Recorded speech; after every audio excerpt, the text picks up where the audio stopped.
The Democracy Space Station, hailed as a symbol of freedom and tactical brilliance, a beacon of hope in a galaxy overrun by threats and enemies. But what if we tell you that this is not the triumph Super-Earth claims it to be? What if the station is just another tool of control in their relentless pursuit of power and resources? Today, we uncover the truth behind the Democracy Space Station and why it may be the ultimate failure of the Federation's agenda.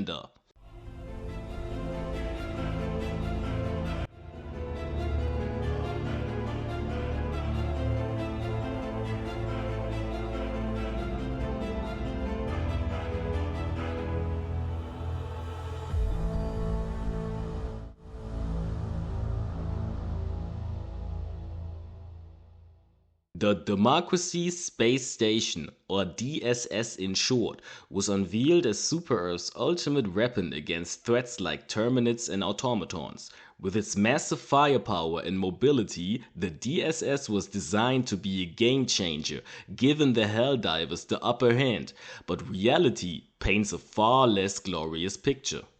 During its activation, the Helldivers were tasked with defending Mastia, Galactic-war, and Akamar 4, key planets under threat. Unfortunately for them, these battles ended in heavy losses for Super-Earth. Galactic-war fell completely and Mastia suffered heavy setbacks, and even the Terminid Outbreak spiraled out of control. Super-Earth's official reports describe these losses as calculated risks. They credit the Helldivers' shrewd maneuvering for the DSS's escape and emphasize its survival as a victory in itself. But let's take a closer look. The DSS's actions are determined by the Helldiver community, a system built as democratic. In reality, this decentralized decision-making often leads to chaos. Orbital bombardments frequently miss their targets, sometimes causing collateral damage to Helldivers themselves. And the station's movements are so disruptive they often hinder ongoing missions rather than support them. Take Galactic-war for example. The planet was sacrificed to ensure the DSS's survival, a decision spun as a tactical retreat. But was it really about strategy? Or was this loss simply written off to protect the illusion of the DSS as an unstoppable force? The cracks in Super-Earth's narrative go deeper. Remember, one of the goals of activating the DSS was to kill over 500 million Terminids. Those Terminids had to die in order to fuel the space station. The fact that another major Terminid outbreak conveniently coincided with this increased demand for E710 makes this kind of dubious. This adds much more weight to our theory that the Terminid outbreak is being driven, at least in large part, by Super-Earth itself.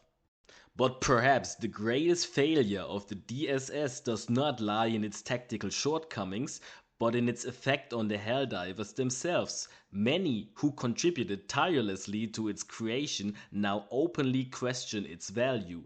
The hours upon hours of grueling missions, the countless sacrifices made to meet the nearly impossible objectives have left a bitter taste for many. The payoff? A space station whose capabilities are far from meeting expectations and whose deployment often disrupts more than it supports. The losses on Galactic-war, Mastia and other strategic planets have led to widespread demoralization among Helldivers. For many, the stark realization that their hard-fought efforts were poured into what feels like a hollow victory is deeply disheartening. Reports from the front lines speak of Helldivers abandoning their posts in the middle of campaigns, while others, once staunch defenders of Super-Earth's mission, are contemplating a temporary break. In the most extreme cases, some have chosen to leave permanently as a quiet protest against what they perceive as a misuse of their loyalty and sacrifices. Super-Earth's reliance on propaganda and control may have backfired spectacularly. By exaggerating the potential of the DSS and downplaying its costs, they've alienated the very forces that make their campaigns possible. The Helldivers are the backbone of Super-Earth's military machine, and their disillusionment poses a far greater threat than any Terminid swarm or automaton brigade. If more and more Helldivers abandon their posts, or worse, turn against Super-Earth, it could spell disaster for the whole Federation. After all, what good is a democratic space station without the soldiers to defend it? So what is the DSS? A symbol of freedom? A tactical blunder? Or just another tool in Super-Earth's arsenal of control?